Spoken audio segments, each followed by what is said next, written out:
Welcome to MSB classes. आज हमारा electrical machine में ट्रांसफार्मर के एमसीक्यू का लेक्चर नंबर 5। फर्स्ट क्वेश्चन हमारा all day efficiency of a transformer. ठीक है, जो ट्रांसफार्मर की ऑल डे एफिशिएंसी होती है वो कैसी होती है वो पूछा है। तो पहले हम देख लेते हैं कि एफिशिएंसी क्या होती है ट्रांसफार्मर की। एफिशिएंसी होती है आउटपुट अपॉन में इनपुट।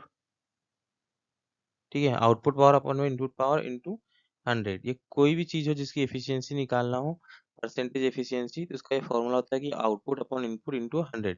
इसको कुछ इस टाइप से भी लिख सकते हैं हम, efficiency percentage is equal to output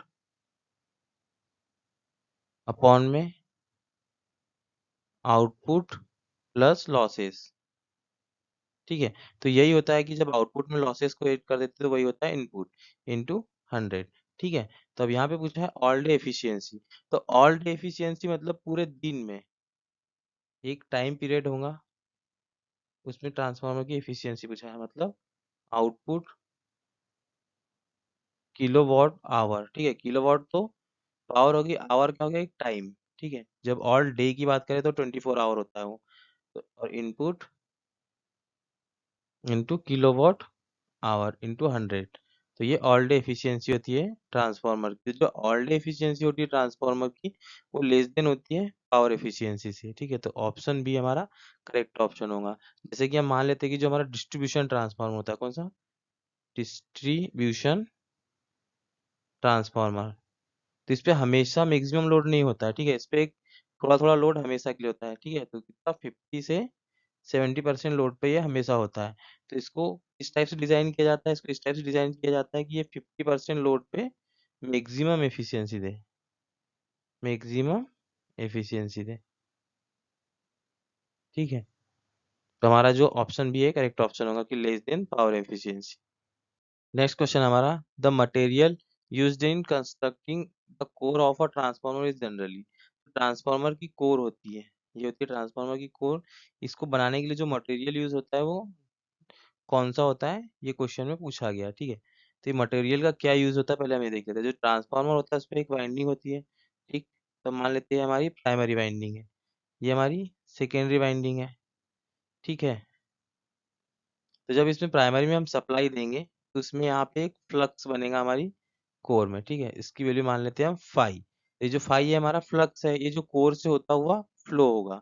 ठीक है, तो ये जो कोर से होता हुआ फाई फ्लक्स हो रहा है, तो ये फाई को हमारी कोर कितनी आसानी से फ्लो होने दे रही है, ये इस बात पे डिपेंड करता है कि हमारी कोर की परमिबिलिटी कैसी है। जितना हाई परमिबल मटेरियल होगा, ये मटेरियल की जितनी परमिबिलिटी हाई होंगी उतनी आसानी से फाई को फ्लो होने देगा। हम इसको सिमिलर समझ सकते हैं कि एक कंडक्टर है। ठीक है, इस कंडक्टर में इस कंडक्टर की कंडक्टिविटी जितनी अच्छी होगी उतने अच्छे से करंट को फ्लो होने देगा, उतनी आसानी से फ्लो होने देगा। उसी टाइप से जो हमारे कोर का मटेरियल जितना परमेबल होगा, मतलब जितनी परमेबिलिटी हाई होगी उतने अच्छे से फाई को फ्लो होने देगा। और जितना अच्छा कंडक्टिविटी होगी तो उतना ही कम इसका क्या होगा, रेजिस्टेंस होगा। मतलब ये करंट को फ्लो होने से कम रोकेगा। ठीक है, इसका रेजिस्टेंस कम होगा। उसी टाइप से यहाँ पे जो हमारा कोर मटेरियल होता है इसका क्या, रिलक्टेंस। रिलक्टेंस हमारे इलेक्ट्रिक सर्किट में रेजिस्टेंस की तरह ही होता है कि ये फ्लक्स को फ्लो होने से रोकता है। तो अच्छा परमेबल मटेरियल होगा तो इसका जो रिलक्टेंस होगा वो भी कम होगा। तो ये किस में होता है, तो जो हमारा सिलिकॉन स्टील होता है। ठीक है, जो सिलिकॉन स्टील होता है वो होता है high permeable silicon steel. High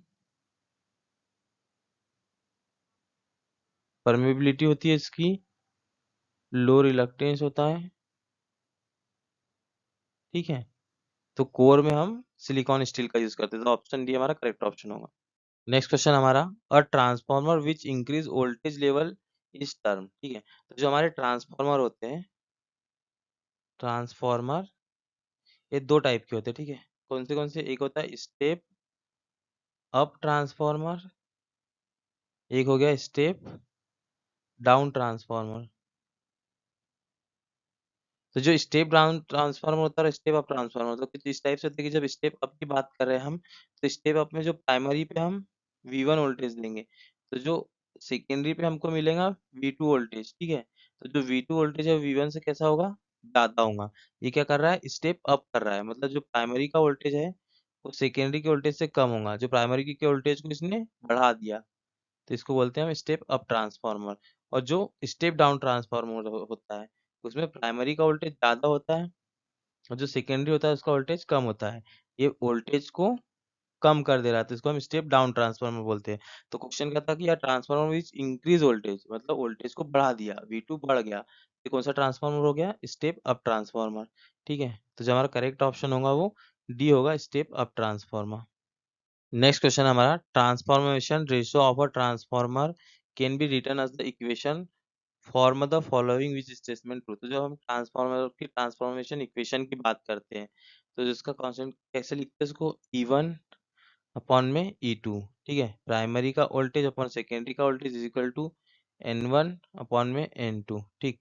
primary के नंबर ऑफ टर्न अपॉन में सेकेंडरी के नंबर ऑफ टर्न, और जो हमारी करंट होती है इसके अपोजिट होती है I2 अपॉन I1, मतलब सेकेंडरी में करंट अपॉन प्राइमरी में current is equal to K, ठीक है। तो ये हो गया हमारी ट्रांसफॉर्मेशन रेशो। तो इसमें जो ऑप्शन है, जो ऑप्शन ए है हमारा, ये करेक्ट ऑप्शन होगा, ठीक है। ये K हमेशा ट्रांसफार्मर के लिए कांस्टेंट होता है। नेक्स्ट क्वेश्चन हमारा, the type of oil used in a transformer. जो ऑयल टैंक ट्रांसफार्मर होता है, ऑयल टाइप ट्रांसफार्मर, उसमें क्या होता है कि एक ऐसा टैंक बना होता है, टैंक में यहाँ पे वाइंडिंग्स होती है, ठीक है। यहाँ पे वाइंडिंग्स होती है और वाइंडिंग और टैंक में यहाँ पे ऑयल भरा होता है, ठीक है। इसका कुछ डायग्राम कुछ इस टाइप से होता है।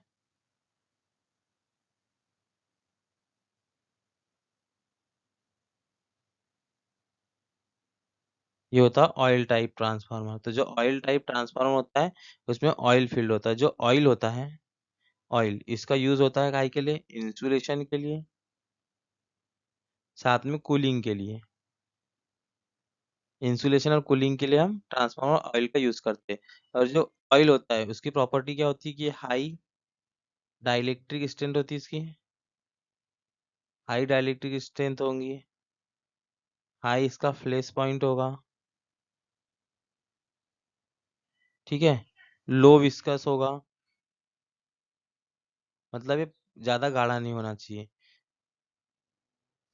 लो विस्कस हो गया, और इस पर टेम्परेचर इफेक्ट लो होना चाहिए, और साथ में टेम्परेचर इफेक्ट तो लो होगा, जो मॉइस्चर होगा उसका इफेक्ट भी ज्यादा नहीं पड़ना चाहिए, थोड़े बहुत मॉइस्चर को ये कोई इफेक्ट नहीं आना चाहिए, ठीक है। तो जो हमारा ट्रांसफार्मर ऑयल होता है, वो ऑयल होता है हमारा मिनरल ऑयल। जो मिनरल ऑयल होता है उसको बोलते हैं हम ट्रांसफार्मर ऑयल। तो जो मिनरल ऑयल है यहाँ पे करेक्ट ऑप्शन होगा। और जो हमारा ट्रांसफार्मर ऑयल होता है उसका जो हमारा केमिकल नेम होता है, केमिकल नेम, तो उसका जो केमिकल नेम होता है वो होता है हाइड्रो ट्रीटेड नेपथेनिक डिस्टिल, ठीक है। तो ये ट्रांसफार्मर ऑयल का केमिकल नेम है, तो जो करेक्ट ऑप्शन हो गया हमारा मिनरल ऑयल। नेक्स्ट क्वेश्चन हमारा, insulation power factor testing on oil field transformer is not helpful in determine, मतलब इसे किसको डिटरमाइन नहीं किया जा सकता वो पूछ रहा है। तो जो ऑप्शन वाइज हम देख लेते हैं कि जो insulation testing of power factor होता है, तो इसमें जो पावर फैक्टर होता है, पावर फैक्टर, उसको हम निकालते हैं कि जो हमारी चार्जिंग करंट होंगी, चार्जिंग करंट IC, ठीक है। इसको हम वोल्ट एम्पियर में मेजर करेंगे, साथ में जो रजिस्टिव करंट होंगी, रजिस्टिव या लीकेज करंट, लीकेज करंट, इसको हम वॉट में मेजर करेंगे। तो ये होता है हमारा पावर फैक्टर। तो जो चार्जिंग करंट है IC, इससे हमें पता चल जाता है कि इंसुलेशन में कहीं पे प्रॉब्लम तो नहीं है, ठीक है। तो जो चार्जिंग कैपेसिटेंस है इसका भी हमको पता चल जाता है, तो ये तो हमें पता चल जाएगा। सेकेंड क्या है, कंडीशन ऑफ पेपर इंसुलेशन, तो बिल्कुल इंसुलेशन में कुछ डैमेज है क्या है ये भी हमको पता चल जाएगा जब हम पावर फैक्टर टेस्ट करेंगे ट्रांसफार्मर ऑयल का, ठीक है। Insulation of power factor test करेंगे तो इसके बाद में नेक्स्ट है whether the oil test indicate moisture, यदि मॉइस्चर इंडिकेट करेगा तो हमारा पावर फैक्टर कम आएगा, ठीक है। लेकिन जो टर्न रेशो है, जो टर्न रेशो की वैल्यू है, ये हम इस टेस्ट से पता नहीं कर सकते, तो जिसका करेक्ट ऑप्शन भी है turn ratio value. Next question हमारा, sludge formation in transformer oil is due to which of the following. जो हमारा ट्रांसफार्मर ऑयल होता है, ट्रांसफार्मर ऑयल, तो जो ट्रांसफार्मर ऑयल में ये स्लज की बात कर रहे हैं, जब हम ट्रांसफार्मर ऑयल ऐसा टैंक में फिल्ड होता है, तो टैंक के नीचे में जो गंदगी जमा हो जाती है ऐसे गाड़ी गाड़ी, उसको बोलते हैं हम स्लज, ठीक है। तो ये स्लज हो जाता है। हाई स्लज के कारण क्या होगा कि हमारा ट्रांसफार्मर ऑयल की डाइलेक्ट्रिक स्ट्रेंथ कम होते जाती है। तो ये जो स्लज होता है किस कारण से होता है, तो ये जो स्लज होता है ना, ये ट्रांसफार्मर ऑयल के ऑक्सीडेशन के कारण होता है। मतलब जो ऑक्सीजन से जब कुछ भी क्रिया करता है या रिएक्शन करता है, तो उसके कारण इसमें स्लज आ जाता है। तो इसका करेक्ट ऑप्शन होगा D, oxidation of transformer oil, ठीक है। ऑक्सीडेशन होगा तो उसके कारण जो होता है स्लज होता है ये। तो ऑक्सीडेशन के बाद जो बचता है उसको बोलते हैं स्लज, ठीक है। तो correct option D. Next question हमारा, single phase transformer rated 220 upon 440 volt 50 hertz frequency operated no load at 220 volt to 40 hertz, मतलब इसको नो लोड पे ऑपरेट करते हैं 220 वोल्ट पे, और 40 हर्ट्ज इसकी फ्रीक्वेंसी को रखते हैं, this frequency operated at rated resultant in which of the following, ठीक है। मतलब ऐसा ऑपरेट करने पे जो ऑप्शन दिए इसमें कौन सा करेक्ट होगा वो पूछ रहा है। Increase both AD current loss और हिस्टेरेसिस लॉस, ठीक है। लॉसेस की बात कर रहा है, तो हम देख लेते हैं कि जो हमारा एडी करंट लॉस होता है, तो एडी करंट लॉस डिपेंड करता है हमारा फ्लक्स डेंसिटी का स्क्वायर इंटू फ्रीक्वेंसी का स्क्वायर, इसके प्रोपोर्शनल होता है डायरेक्टली, ठीक है। तो यहाँ पे हम क्या देख रहे हैं कि वोल्टेज का लेवल कितना 220, और अप्लाई भी कितना कर रहे हैं 220, ठीक है।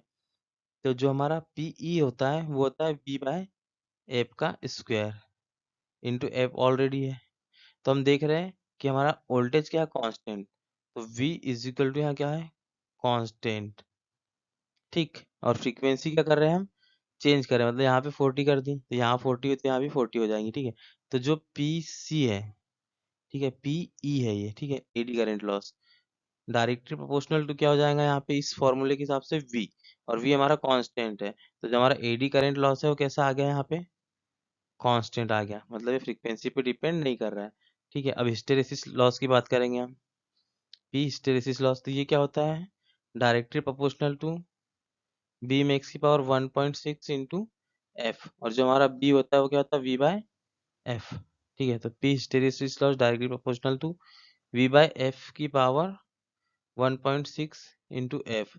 वी चूंकि हमारा कांस्टेंट है तो हमारा पीएच निकल के आएगा एफ अपॉन एफ की पावर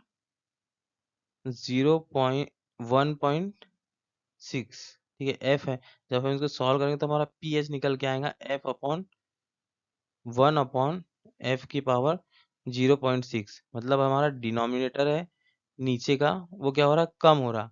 तो जो हमारा हिस्टेरेसिस लॉस है, ठीक है, पी एच क्या करेगा, बढ़ जाएगा, ठीक है। तो जो हिस्टेरेसिस लॉस है पी एच, ये क्या हो जाएगा हमारा, इंक्रीज हो जाएगा। कैसे डिपेंड का, एफ की पावर 0.6, क्योंकि एफ की वैल्यू कम हो जाएंगी तो इसके कारण हिस्टेरेसिस लॉस क्या हो जाएगा, बढ़ जाएगा। तो जो हमारा करेक्ट ऑप्शन निकल के आएगा इंक्रीज ऑफ हिस्टेरेसिस लॉस, मतलब हिस्टेरेसिस लॉस बढ़ गया और no change of the eddy current loss, जो एडी करंट लॉस है उसके कोई चेंज नहीं आया, उस पर कोई इफेक्ट नहीं पड़ेगा यदि वी बाय एफ का रेशियो कांस्टेंट हुआ। जब भी वी बाय एफ कांस्टेंट होगा तो जो हमारा एडी करंट लॉस है वो एफ बढ़ाओ या घटाओ वो कांस्टेंट रहेगा, लेकिन जो हमारा हिस्टेरेसिस लॉस है वो एफ को बढ़ाने या घटाने से इफेक्ट होगा, ठीक है। तो जो करेक्ट ऑप्शन होगा ऑप्शन डी होगा। नेक्स्ट क्वेश्चन हमारा, CT is use to for measuring, तो जो हमारा करंट ट्रांसफार्मर और पोटेंशियल ट्रांसफार्मर होता है इसको मेजरिंग के लिए यूज करते हैं, इसको क्या बोलते हैं, मेजरिंग ट्रांसफार्मर बोलते हैं इनको, ठीक है, क्योंकि ये मेजरमेंट में हेल्प करते हैं। तो सीटी का यूज कैसे करते हैं हम, सीटी कुछ इस टाइप से यूज करते हैं, ये हमारा सप्लाई वोल्टेज हो गया, और यहाँ पे हम सीटी, ये हमारा करंट ट्रांसफार्मर हो गया, इसको सीरीज में कनेक्ट करेंगे, उसके बाद यहाँ पे हमारा क्या हो गया, लोड, ठीक, यहाँ पे हो गई हमारी सप्लाई, यहाँ पे नंबर ऑफ टर्न क्या होंगे, ज्यादा होंगे, ठीक है। और यहाँ पे क्या होगा हमारा अमीटर कनेक्टेड होगा, तो ये लोड के साथ हम सीरीज में कनेक्ट करते हैं हमारे करंट ट्रांसफार्मर को, ठीक है। तो इसके लो वोल्टेज साइड में करंट होगा, ये स्टेप अप ट्रांसफार्मर होता है एक्चुअल में, स्टेप अप। इसके यहाँ प्राइमरी में लो करंट होता है, हाई करंट होता है, और सेकेंडरी में कैसा करंट होता है, लो करंट होता है। एक स्टैंडर्ड माने तो ये 1 to 5 एम्पियर की करंट फ्लो होती है हमारे सीटी के सेकेंडरी में। तो जो सीटी होता है उसका यूज करते हैं हम करंट मेजरमेंट के लिए, ठीक है। तो जो हमारा करेक्ट ऑप्शन होगा वो क्या होगा, अल्टरनेटिंग करंट मेजरमेंट के लिए। नेक्स्ट क्वेश्चन हमारा, इन case of step down transformer current in the secondary is, ठीक है। तो जो ट्रांसफार्मर की बात करते हैं हम क्या करते हैं, V1 अपॉन में V2 is equal to N1 upon में N2 is equal to I2 upon में I1 is equal to K होता है। फिर ट्रांसफार्मर रेशियो हो गया, इसका ये इक्वेशन हो गया।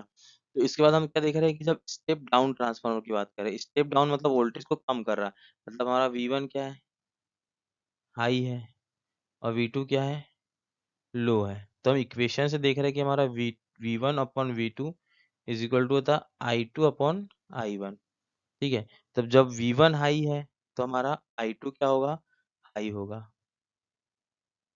V2 लो है, ये इक्वेशन के अकॉर्डिंग V2 लो है तो हमारा I1 क्या होगा, लो होगा। तो जब हम स्टेप डाउन ट्रांसफार्मर की बात करते हैं तो जो सेकेंडरी का करंट है I2 वो क्या होगा, हाई होगा, ठीक है। तो more than the current in primary, बिल्कुल, ठीक है। तो ये हमारा करेक्ट ऑप्शन होगा। नेक्स्ट क्वेश्चन हमारा, विच of the following important characteristic of good transformer oil, ठीक है। अभी हम ट्रांसफार्मर ऑयल की बात करें तो जो हमारा ट्रांसफार्मर ऑयल है उसके कैरेक्टरिस्टिक क्या होना चाहिए, इसकी हाई डाइलेक्ट्रिक स्ट्रेंथ होना चाहिए, डाइलेक्ट्रिक स्ट्रेंथ। मतलब जो ऑयल होता है उसको ब्रेक डाउन होने के लिए हाई वोल्टेज की जरूरत पड़ना चाहिए, ठीक है। सेकेंड हम क्या पढ़ रहे थे, लो विस्कोसिटी होना चाहिए, मतलब ये गाढ़ा नहीं होना चाहिए बहुत ज्यादा। लोअर वोलेटिलिटी भी होना चाहिए, ठीक है, लोअर वोलेटिलिटी, ठीक है। हाई फ्लैश पॉइंट होना चाहिए, मतलब हाई वोल्टेज पे होना चाहिए इसका फ्लैश पॉइंट, मतलब ऑयल में फ्लैशिंग नहीं होना चाहिए। मॉइस्चर टॉलरेंस, मतलब जो थोड़ा बहुत मॉइस्चर होगा उससे कोई फर्क नहीं पड़ना चाहिए, मॉइस्चर टॉलरेंस होना चाहिए, ठीक है। तो हम देख रहे हैं कि इसमें जो तीनों के तीनों है वो क्वालिटी होना चाहिए, कैरेक्टरिस्टिक होना चाहिए हमारा ट्रांसफार्मर ऑयल में। तो जो हमारा ऑप्शन डी है करेक्ट होगा कि all of the above. Next question हमारा, the EMF induced in the secondary winding of a 50 hertz single phase transformer having 1000 turn on the secondary is 220 volt, ठीक है। तो हमको क्या क्या दिया है, सेकेंडरी में हमारा वोल्टेज मतलब V2 दिया हमको 222 वोल्ट, ठीक है। फ्रीक्वेंसी दी है हमें 50 हर्ट्ज, नंबर ऑफ टर्न दिए सेकेंडरी के 1000, ठीक है। The maximum flux density of core is, maximum flux density मतलब बी मैक्स दिया हमको 0.1 वेबर पर मीटर स्क्वायर, ठीक है। The cross sectional area of the core, core का हमको क्रॉस सेक्शनल एरिया निकालना है, ठीक है। तो जो ट्रांसफार्मर होता है उसकी इक्वेशन क्या होती है वो देख लेते हैं हम पहले। इसकी ईएमएफ की इक्वेशन होती है V इज इक्वल टू होती है 4.44, हाई जो मैक्सिमम होता है फ्रीक्वेंसी और नंबर ऑफ टर्न, ठीक है। यहाँ पे हमको क्या दिए, फ्लक्स डेंसिटी दी है। जो फ्लक्स डेंसिटी होती है वो क्या होती है, B max is equal to होता है फ्लक्स मैक्सिमम अपॉन में एरिया। तो जब हम फ्लक्स निकालेंगे मैक्सिमम फ्लक्स क्या होगा, तो B max flux density into area. तो इसकी वैल्यू हम यहाँ पुट कर देते हैं। तो जो हमारा वोल्टेज मतलब सेकेंडरी की बात करें तो हम V2 ले लेते हैं 4.44, फ्लक्स क्या हो गया हमारा, बी मैक्स मतलब flux density, B max into में एरिया, फ्रीक्वेंसी और नंबर ऑफ टर्न। तो वोल्टेज कितना दिया हमको 222, ठीक है। 4.44, फ्लक्स डेंसिटी कितनी हो गई 0.1 वेबर पर मीटर स्क्वायर, और साथ में फ्रीक्वेंसी हो गई 50 और नंबर ऑफ टर्न हो गए 1000, ठीक है। तो यहाँ पे और साथ में एरिया है हमारा, ठीक। तो जो एरिया है उसको रखते बाकी सबको ट्रांसफर कर देंगे तो जो हमारा एरिया निकल के आएगा वो क्या आएगा 222 अपॉन में 4.44 टू 0.1 इंटू 50 इंटू 1000, ठीक है। ये पॉइंट हटाएंगे यहाँ 100 आ जाएगा, ये पॉइंट हटाएंगे यहाँ पे 10 आ जाएगा, ठीक है। तो ये 2 2 2 4 4 4 से 2 टाइम कट जाएगा, 2 1 जा 1, ये 50 टाइम कट जाएगा, ये 50 से 50 कैंसिल हो जाएगा, ये 10 से 10 मतलब एरिया आ गया हमारा 1/100, ये आ जाएगा 0.01 मीटर स्क्वायर, ठीक है। तो जो हमारा एरिया निकल के आएगा कोर का, वो निकल के आया 0.01 मीटर स्क्वायर, ठीक है। तो 0.01 मीटर स्क्वायर, ऑप्शन बी हमारा करेक्ट ऑप्शन होगा। नेक्स्ट क्वेश्चन हमारा, the EMF induced in winding of a transformer wheel, जो ईएमएफ इंड्यूस्ड होगा ट्रांसफार्मर में, वो वाइंडिंग से किस टाइप से होगा, ये पूछा गया। तो हम ट्रांसफार्मर इंड्यूस्ड ईएमएफ की बात करते हैं, तो ये हमारा क्या होता है, फ्लक्स हो गया ट्रांसफार्मर में, फाई एम, ये किसके कारण होता है, तो ये तो हम मैग्नेटाइजिंग करंट आई एम के कारण, ठीक है। और जो हमारा अप्लाइड वोल्टेज होता है, ठीक है, तो ये होता है हमारा अप्लाइड वोल्टेज, क्या, ये V1 होता है। और V1 के साथ में हमारी कौन सी करंट होती है, IW, वॉट फुल कंपोनेंट होता है करंट का, वो साथ में होता है। जब इनको हम साथ में लिखते हैं तो हमारी ये नो लोड करंट निकल के आती है आई नॉट। तो जो हमारा फ्लक्स है, ठीक है, जो इंड्यूस्ड फ्लक्स है वो अप्लाइड वोल्टेज से 90 डिग्री लेग करता है, ठीक है। ये हो गया फर्स्ट कंडीशन। और इसके बाद हम देखते हैं कि जो हमारा इंड्यूस्ड आएगा ईएमएफ, जो E2 और E1 की बात कर रहे हैं, ठीक है, ये इंड्यूस्ड ईएमएफ है, V1 तो अप्लाई वाला, तो जो इंड्यूस्ड ईएमएफ होता है, वो जो हमारा फ्लक्स होता है उससे 90 डिग्री क्या करता है, लेग करता है। तो ये होता है ट्रांसफार्मर के केस में। तो यही पूछा गया कि the EMF induced in winding of the transformer wheel, जो ईएमएफ इंड्यूस्ड होगा तो फ्लक्स से 90 डिग्री लेग करता है, तो lag the core flux by 90 degree, ठीक है। कोर फ्लक्स से 90 डिग्री लेग करता है, ऑप्शन ए करेक्ट ऑप्शन होगा। नेक्स्ट क्वेश्चन हमारा, transformer step up voltage factor 100, the ratio of current in the primary to their secondary, तो primary से secondary में करंट का रेशियो क्या होगा बताना है। तो स्टेप अप ट्रांसफार्मर की बात कर रहे हैं, मतलब V2/V1 इज इक्वल 100, मतलब जो सेकेंडरी में करंट होगा वो प्राइमरी के करंट से 100 गुना ज्यादा होगा, ठीक है। तो ये तभी स्टेप अप होगा। तो हमारा जो ट्रांसफार्मर का इक्वेशन होता क्या होता है, V2/V1 लिखेंगे तो ये होता है N2/N1 is equal to I1/I2 is equal to क्या दिया हमको 100। तो ये हो गया प्राइमरी की करंट I1, सेकेंडरी की I2 इज इक्वल टू कितना हो गया 100, मतलब जो प्राइमरी की करंट होंगी वो 100 टाइम ज्यादा होंगी कितनी, सेकेंडरी की करंट की, ठीक है। तो जो हमारा प्राइमरी से सेकेंडरी का रेशियो कितना आ गया 100, ऑप्शन बी हमारा करेक्ट ऑप्शन होगा। नेक्स्ट क्वेश्चन हमारा, if the percentage resistance of power transformer for secondary side 2.5%, in the turn ratio 1:10, the percentage secondary resistance refer to primary side will be, तो जो हमारा percentage per unit resistance जो primary में होगा वो equal to percentage per unit resistance secondary में भी होगा, ठीक है। तो जो पर यूनिट रेजिस्टेंस होता है प्राइमरी का और सेकेंडरी का, वो कैसा होता है, सेम होता है। तो अकॉर्डिंग टू इस क्वेश्चन में जो पर यूनिट रेजिस्टेंस जो प्राइमरी में कितना है 2.5%, जब उसको सेकेंडरी साइड रेफर्ड भी कर देंगे तो कितना होगा 2.5%, ठीक है। तो जो हमारा करेक्ट ऑप्शन होगा बी, 2.5%। नेक्स्ट क्वेश्चन हमारा, when no load test is carry out on high voltage side of 1000/100 volt single phase transformer with 100 volt winding open, the wattmeter reads 110 volt, ठीक है। हाई वोल्टेज साइड परफॉर्म किया हमने no load test, मतलब 1000 volt side में, और 100 volt को open किया तो हमको 110 वोल्ट रीडिंग मिली, ठीक है। The tested is replaced on low voltage side, अब हमको लो वोल्टेज साइड करना है, मतलब 100 वोल्ट साइड हमको लगाना है सारे हमारे मीटर्स, और हमको 1000 वोल्ट को वाइंडिंग को ओपन रखना है, तो वाट मीटर की रीडिंग क्या होगी हमको बताना है। तो हम देख रहे हैं इसमें ट्रांसफार्मर, ये हमारा ट्रांसफार्मर हो गया, ठीक, ये ट्रांसफार्मर हो गया। तो इस पे हम, ये हमारी एक लो वोल्टेज साइड हो गई, एक हाई वोल्टेज साइड हो गई। तो जब भी हम यहाँ पे हम नो लोड टेस्ट करेंगे, मतलब लो वोल्टेज साइड से करें या हाई वोल्टेज साइड से करें, यदि लो वोल्टेज साइड से करें तो हाई को ओपन करेंगे, हाई वोल्टेज साइड से करें तो लो को ओपन करेंगे। तो यहाँ पे हमको पता है कि जब हाई वोल्टेज साइड से किया, मतलब इस साइड से किया है, लो वोल्टेज साइड को ओपन किया, तो हमको कितना 110 वोल्ट मिला है, वॉट मिला है, ये रीडिंग मिली है वॉट मीटर की। तो जब भी हम नो लोड टेस्ट करते हैं ट्रांसफार्मर को तो हमको नो लोड लॉसेस मिलते हैं, ठीक है। ये कितने मिले 110 वॉट, या इसको फिक्स्ड लॉस भी बोलते हैं। ये कितना हो गया 110 वॉट। ये होते हैं हमारे hysteresis loss, eddy current loss, PE. ठीक है, ये हमारे लॉस कांस्टेंट होते हैं। तो अब हम ट्रांसफार्मर में इसको नो लोड टेस्ट को परफॉर्म करें हाई वोल्टेज साइड से या लो वोल्टेज साइड से, हमको मिलना है जो नो लोड लॉसेस है वही मिलना है। तो जब हमको एक साइड से 110 मिले तो दूसरी साइड से भी हमको क्या मिलेंगे 110 वॉट मिलेंगे। ठीक है, तो इसका करेक्ट ऑप्शन होगा 110 वॉट। इसको हम सॉल्व भी करेंगे तो हमारा आंसर 110 ही आएगा। नेक्स्ट क्वेश्चन हमारा, low voltage winding are placed near to the core in case of concentrating winding because.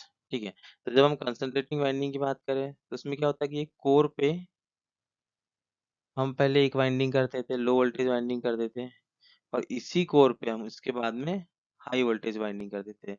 तो जो लो वोल्टेज वाइंडिंग होती है इसको कोर के नियर क्यों करते हैं, ये क्वेश्चन में पूछा गया। ठीक है, तो जब हम कोर की इंसुलेशन की बात करें तो उससे सीधा इफेक्ट होता है हमारा क्या, इंसुलेशन किस पे डिपेंड करता है, वोल्टेज पे। और जब हम करंट की बात करें, ठीक है, करंट, तो इस पे क्या होता है, थिकनेस ऑफ कंडक्टर। ठीक, तो जो वोल्टेज है वो इंसुलेशन पे डिपेंड करता है। तो जब हम कोर के नियर, क्योंकि कोर हमारी 0 वोल्ट पे होती है, ग्राउंड होती है, और जो हमारी लो वोल्टेज वाइंडिंग होती है उसमें जैसे मान लो कि 100 वोल्ट की लो है और हाई 1000 की है, तो जब हम 0 और 100 के बीच का वोल्टेज डिफरेंस निकालेंगे तो कितना आएगा 100 वोल्ट।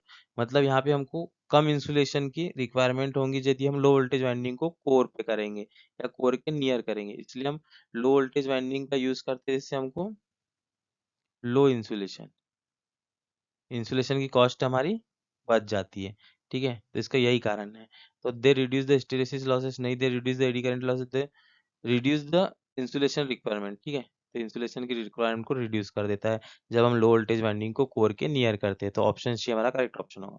नेक्स्ट क्वेश्चन हमारा, what is the power transmitted inductively in auto transformer which supply a load at 161 volt is applied primary 230। मतलब एक ऑटो ट्रांसफार्मर है, कुछ इस टाइप से ये हमारा रहा ऑटो ट्रांसफार्मर। ठीक है, इस ऑटो ट्रांसफार्मर का जो प्राइमरी यहाँ पे वोल्टेज है वो आ गया 230 वोल्ट। यहाँ लोड डिलीवर कर रहा लोड को 161 वोल्ट। तो इसमें दो टाइप से हमारा जो है ईएमएफ जो ट्रांसमीटर होता है, एक होता है इंडक्टिवली, एक होता है कंडक्टिवली। ठीक है, तो ये क्वेश्चन पूछ रहा है कि इसमें जो ट्रांसमिटेड होता है इंडक्टिवली वो कितने परसेंट हुआ टोटल का, वो हमें बताना है। ठीक है, तो जब ऑटो ट्रांसफार्मर की बात करते हैं तो इसमें जो हमारा के निकल के आएगा रेशो, वो क्या निकल के आएगा, वी लोड अपॉन में वी इनपुट की बात कर रहे हैं, या तो हम कह सकते हैं कि वी टू अपॉन में वी वन। ठीक है, तो ये निकल के आया 161, ये हमारा वी टू हो गया, ये हमारा वी वन हो गया, 161 अपॉन में 230। ठीक है, तो जब हम इसको सॉल्व करेंगे तो हमारा आएगा 0.7। तो जब हम इसमें इंडक्टिवली पावर ट्रांसफर की बात करेंगे, ठीक है, इंडक्टिवली जब जो पावर ट्रांसफर वो कितनी है तो वो होता है 1 - के इंटू एस इनपुट या टोटल पावर एस की। ठीक है, तो ये निकालेंगे हम तो ये हो जाएगा 1 - के मतलब 1 - 0.7 इंटू टोटल, जितनी टोटल पावर है वो निकल के आएंगी यहाँ एल इन। ठीक, तो ये निकल के आएगा हमारा, इसमें जब माइनस करेंगे तो ये आ जाएगा 0.3 टोटल। ठीक है, और जब इनको परसेंटेज में निकालेंगे 0.3 को तो मतलब टोटल की 30% पावर। ठीक, तो टोटल की 30% पावर को कैसे ट्रांसमिट कर रहा है, इंडक्टिवली कर रहा है। ठीक है, और जब हम कंडक्टिवली की बात करेंगे, कंडक्टिवली, तो कंडक्टिवली होती के इंटू टोटल इनपुट पावर। ठीक है, एस इन लिखा है, टोटल इनपुट पावर, तो ये कितनी होगी 0.7 रेडियन। जब इसको हम परसेंट में करेंगे तो 70%, टोटल पावर की 70% कैसे कंडक्टिवली ट्रांसफर करेगा और 30% इंडक्टिवली ट्रांसफर करेगा। तो जो हमारा करेक्ट ऑप्शन, क्योंकि हमारा इंडक्टिवली पूछा है तो 30% इंडक्टिवली, तो डी ऑप्शन हमारा करेक्ट ऑप्शन होगा। नेक्स्ट क्वेश्चन हमारा, in the core type transformer the number of flux path. ठीक है, तो कोर टाइप ट्रांसफॉर्मर की बात करें तो कोर टाइप ट्रांसफॉर्मर हमारा कुछ इस टाइप से होता है, ये हमारी कोर होती है, तो ये हो गया हमारा कोर टाइप ट्रांसफार्मर।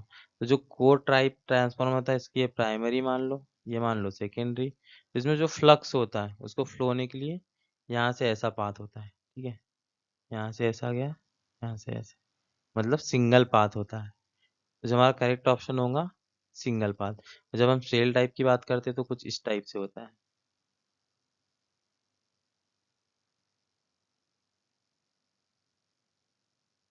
यहाँ पे हमारी वाइंडिंग्स होती है, तो इसमें जो फ्लक्स को फ्लो होने के लिए पाथ होता है, एक इस साइड से हो गया, तो एक इस साइड से हो जाएगा, मतलब इसमें डबल होंगे। तो जो हमारा कोर टाइप हुआ उसमें सिंगल, सेल टाइप हुआ उसमें डबल। ठीक है, तो करेक्ट ऑप्शन यहाँ पे क्या है, सिंगल। नेक्स्ट क्वेश्चन हमारा, the relation between the excitation current and magnetic flux of the transformer. ठीक है, ट्रांसफार्मर का अभी हमने डायग्राम देखा, जब हम फेजर डायग्राम बनाते हैं तो इसमें हमारी आती है फ्लक्स, फ्लक्स के साथ आती है मैग्नेटाइजिंग करंट, और जो हमारा यहाँ पे जो अप्लाइड वोल्टेज, जो वोल्टेज हमने लगाया है, ठीक है, ये क्या गया V1, और साथ में ये होता है IW, ठीक, लॉसेस, कोर लॉसेस। तो जो हमारी ये करंट निकल के आती है I0, I0 इसी को बोलते हैं एक्साइटेशन करंट। ठीक है, एक्साइटेशन करंट। तो जो हमारी एक्साइटेशन करंट होती है वो जो हमारे फाई होती है, फ्लक्स होती है, उससे क्या कर रही है यहाँ पे, लीड कर रही है। ठीक है, ये फेजर से, तो जो हमारा करेक्ट ऑप्शन होगा कि करंट लीड द फ्लक्स। ठीक है, तो ऑप्शन ए करेक्ट ऑप्शन होगा। यदि हमारी वीडियो अच्छी लगती है तो प्लीज वीडियो को लाइक कीजिए, हमारे चैनल को सब्सक्राइब कीजिए। Thank you for watching.